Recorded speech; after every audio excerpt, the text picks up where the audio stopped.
Jesus passa por 6 julgamentos. Ele é preso por volta das 18 horas, 6 horas da tarde. E o primeiro julgamento, ele é levado a um sumo sacerdote aposentado, não resolvia nada.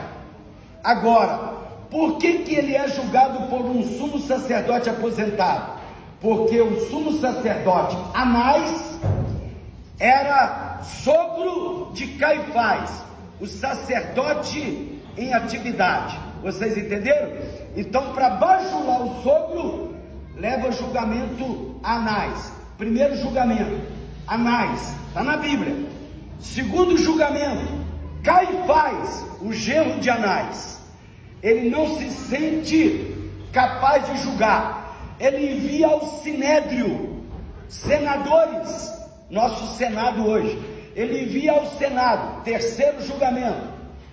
O Senado não se considera capaz de julgar. Envia ao presidente da República, Herodes. Herodes, eu vou explicar por que ele manda para Pilatos. Todos os julgamentos foram ilegais, segundo a lei judaica. Por que ilegais, pastor? Porque a lei judaica dizia que depois do pôr do sol, até o nascer do sol, ninguém poderia ser julgado. Ou seja, durante a noite, ninguém deveria ser julgado e condenado. Então ele é preso às 18, levado a Anás, levado a Caifás, levado ao Sinédrio, e acordam o presidente da República, acordam ele na madrugada, Herodes. Ele vira e fala assim: não deve me incomodar, segundo um historiador chamado Charles Swindoll. Ele é autor de uma coleção que não é essa tradicional aí não, hein? Chamada Heróis da Fé. Heróis da Fé tem 19 livros. Um dos livros é Jesus. Tem Pedro, tem Paulo, tem Tiago e tem um livro chamado Jesus. Depois você joga na internet aí. Charles Swindoll é o autor. São 19 livros. O livro Jesus, Herodes não gostou de ser incomodado na madrugada, porque ele é o presidente. Incomodar o presidente para julgar um judeu, manda ele para Pilatos. Olha, manda para Pilatos.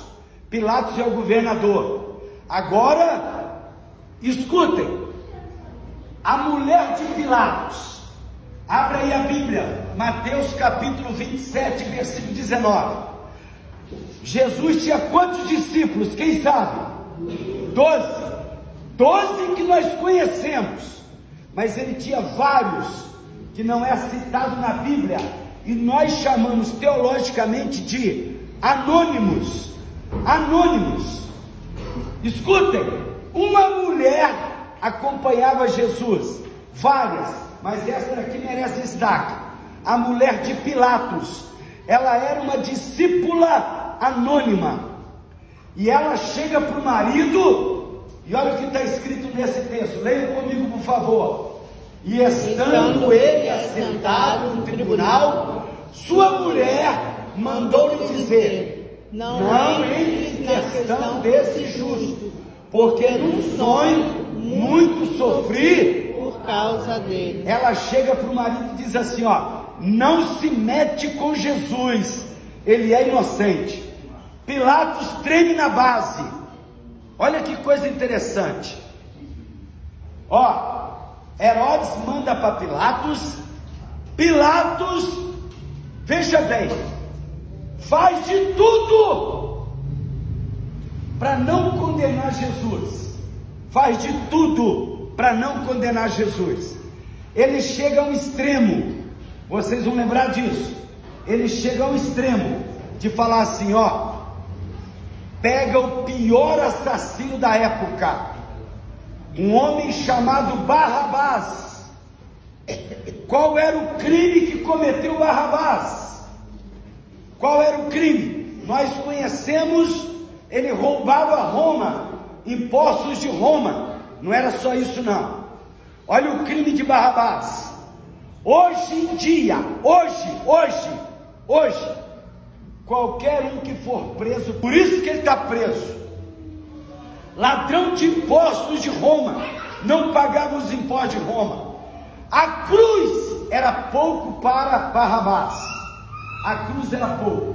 O desespero de Pilatos, ele pega o pior criminoso e coloca onde? Do lado de Jesus.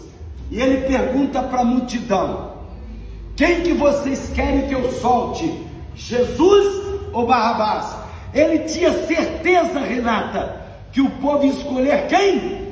Solte Jesus e mate Barrabás, por causa do crime de Barrabás.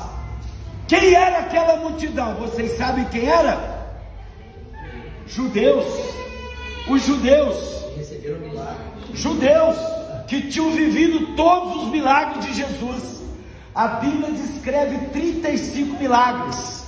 Os judeus que tinham se beneficiado dos milagres de Jesus, agora eles pedem a crucificação. Escutem, Pilatos tenta de tudo, porque ele tremeu na base. Ele sabia que a mulher acompanhava Jesus e que ela tinha falado com ele, ó, não se mete com ele é inocente. Ele tenta de tudo, de tudo. A Bíblia fala, como o cordeiro mudo foi levado ao matadouro. Ele chega para Jesus e olha, desculpa, fala alguma coisa, eu tenho poder para te tirar da cruz. Jesus não abre a boca. Amém? Crucifica Jesus. Quando não tem jeito, o povo continua pedindo a crucificação. Ele faz um célebre gesto que nós fazemos de vez em quando. Ele fala assim, ó, eu entrego ele para vocês. Por não achar culpa nele, eu lavo as minhas mãos. Aí ele fala assim, ó, para mim ele é inocente. Agora escuta, está na Bíblia o que os judeus falam? Então Pilatos, se ele é inocente, que o sangue desse inocente caia sobre a nossa cabeça. Está na Bíblia ou não está? Aí olha aqui para mim rapidinho. Ninguém entende porque Hitler matou 6 milhões de judeus. Ninguém entende porque aquele imperador Mussolini da Itália, um ditador, matou 2 milhões. Ninguém entende porque todo mundo odeia Israel, o que nós estamos vendo agora no Oriente Médio. Sim ou não? Tem um cenário escatológico? Tem. Vou ministrar terça-feira sobre isso, podem ficar tranquilos. Mas ninguém entende porque todo mundo odeia Israel. Eles clamaram que o sangue desse inocente caia sobre a nossa cabeça. É verdade ou não é? Matam Jesus, vão chicotear Jesus. Pilatos manda bater em Jesus. Vem aqui, Márcio, me arruma um lenço aí. Quem tem um lenço? Uma toalha, sério. Vai devagar. Empresta sua fralda aqui, essa daqui eu vou usar daqui a pouquinho também. Vem cá. Ele pega, manda os carrascos pegarem Jesus. Faz assim, meu filho, ó, fica nessa posição, com a cabeça entre as mãos. Afasta a perna um pouquinho. Eram 2 carrascos. Não era isso aqui, era um azorrate. Fica aí, tá, não? Era um azorrate, um chicote. E ele tinha 3 fios de aço, naquela época já existia. Segundo a Bíblia, na ponta, pedaços de ossos perfurantes e cortantes. Então escuta, eles colocam ele amarrado em uma madeira, que era para castigo público, para servir como exemplo. Escutem agora. E a posição dos carrascos, eram 2, um de cada lado. Era essa posição aqui, ó, uma aqui e uma aqui. E eles revezavam. Não poderia dar 40 chibatadas, era 40 menos uma. Então era quantos? 39 de cada vez. Parava 30 minutos e voltava mais 39, 30 minutos, mais 39. Então olha a forma como se batia. Ó, eles ficavam nessa direção. Aço com osso na ponta, e fazia isso aqui, ó. batia, os ossos cravavam. Você está achando que o carrasco ia falar: dá licença, Jesus, eu vou tirar os ossos? Não, a história descreve que eles puxavam, batia e puxava, batia e puxava. Calma, deixa aqui, dá meu filho, já te devolvo.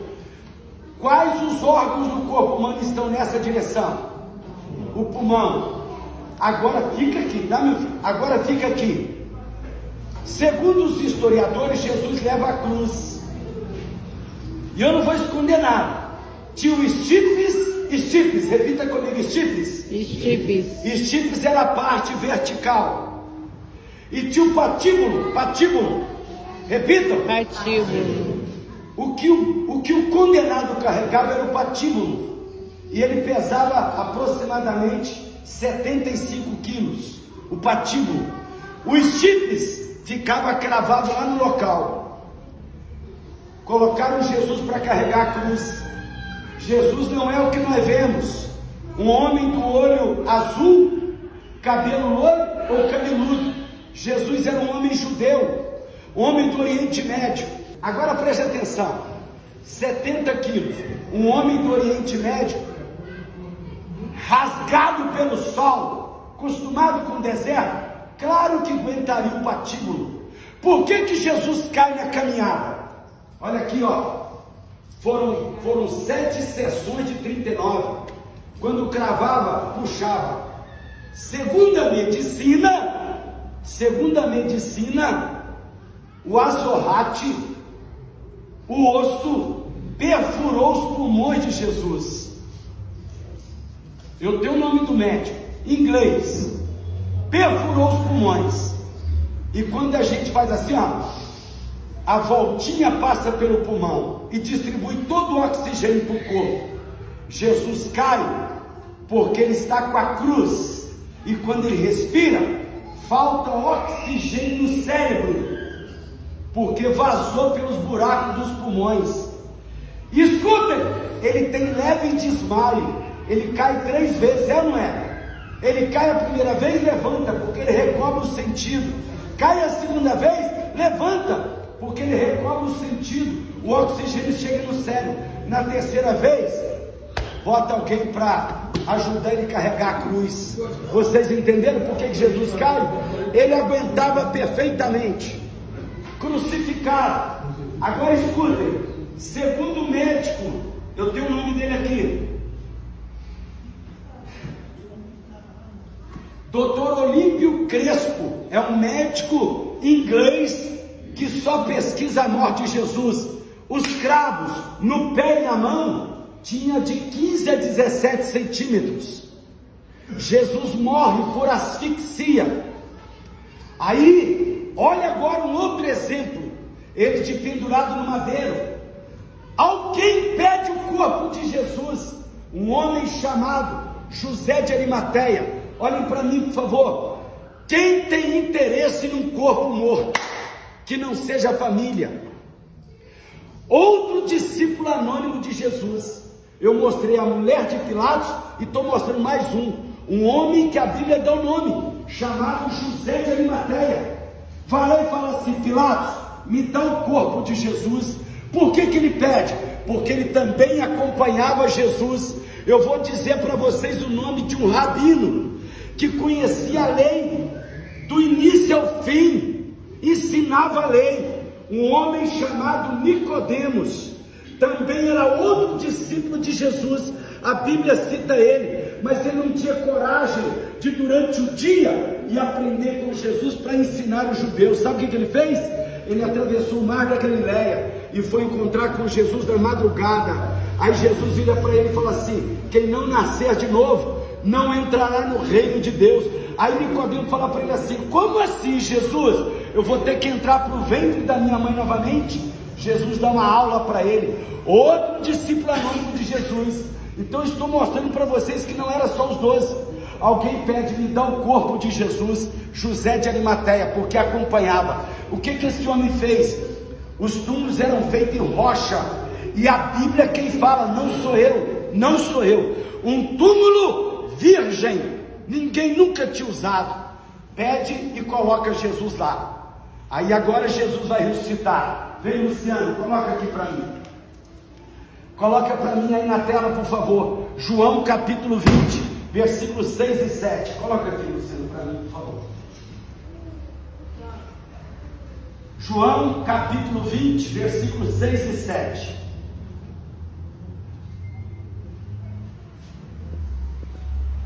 Vamos ler na tela primeiro. Vamos ler, por favor.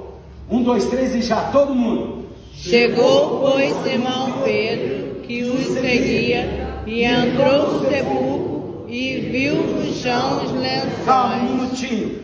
Viu no chão os lençóis.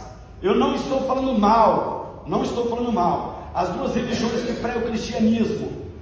Nós, os protestantes por quê? Evangelho. Nós, os protestantes, porque Martinho Lutero pregou o protesto lá. Então nós somos evangélico, crente, mas o nome certo é protestante. Nós, os protestantes, pregamos o cristianismo e a Igreja Católica Apostólica Romana prega o cristianismo. Então escute. E que o lenço, não, volta os 6.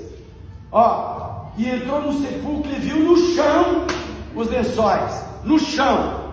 Que lençol era esse? Vocês já ouviram falar numa peça chamada Santo Sudário? Já ouviram ou não? Santo Sudário. O Santo Sudário estava no chão. Amém? O Santo Sudário no chão. Mas eu não quero falar dele. Eu quero falar de uma outra peça. Jogo 7. Leiam comigo, por favor. E que o lenço que tinha estado sobre a sua cabeça não estava com os lençóis, mas enrolado num lugar à parte. O lençol enrolado no corpo. E o lenço estava onde? Típico de um morto. Amém ou não amém? É isso que está falando ali, sim ou não? Ele estava enrolado num lugar à parte. Amém? Enrolado, lenço, num lugar à parte.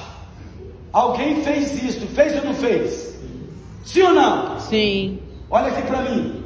Alguns dizem que Jesus não ressuscitou. Sim ou não?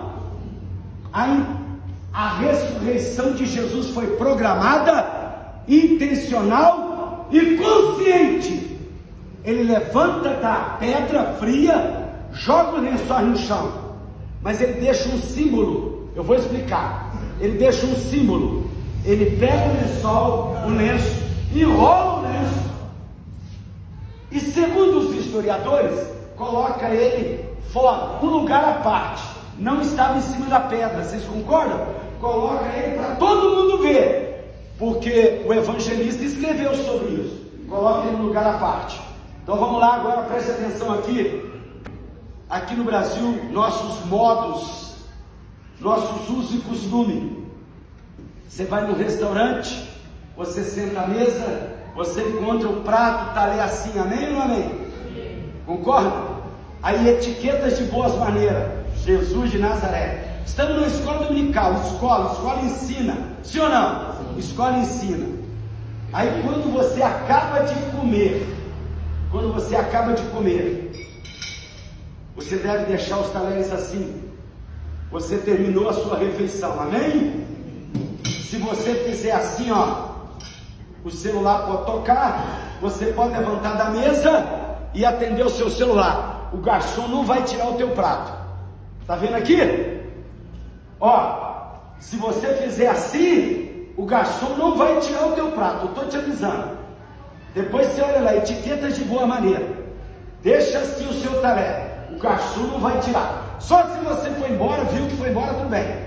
Mas se você acabou, até para atender o telefone, você fizer isso aqui, botar os talheres paralelamente, o garçom vai tirar o seu talher, vai tirar o seu prato. Olha aqui, se você fizer isso aqui, você está dizendo para ele: não tira, que eu vou voltar. Amém? Não tira, que eu vou voltar. Vocês entenderam? Vou fazer de novo, Pode tirar que eu acabei. Amém? Amém. Etiquetas de boa maneira. Não tira que eu vou voltar. Se você fizer isso aqui, quem é chique, vai nesse restaurante chique, você vai aprender isso. Se você fizer isso aqui, não tira, eu vou voltar. Amém? Isso aqui é o costume brasileiro. Isso aqui é o costume brasileiro. Encerra agora. Costume judaico. Aqui no Brasil também tem. A gente senta no restaurante e coloca o lençozinho na perna. É ou não é? Desculpa, não vou fazer não, mas de vez em quando a gente... E coloca de novo. É ou não é? Sim. Se você acabou, você faz assim, ó. Se você estiver no restaurante judeu, o garçom vai vir e vai tirar o seu talher e vai tirar o seu prato. Vocês entenderam, sim ou não? Mas se o telefone tocou, ele faz rapidinho assim, ó. Você tá vindo aqui? E ele deixa aqui do lado do prato, ó. E vai atender o telefone. O garçom não tira o talher nem o prato dele. Por quê? O garçom judeu entende. Ele não acabou. Ele vai voltar. Olha Deus, aleluia. O lenço não estava junto com o lençol no chão. Estava enrolado num lugar à parte. O que Jesus está querendo dizer? Aleluia. Eu vou voltar. Aleluia, Jesus. Coloca a lição do julgamento, A ressurreição. Deus, aleluia. Vamos orar e vamos à apresentação do neném. Glória a Deus.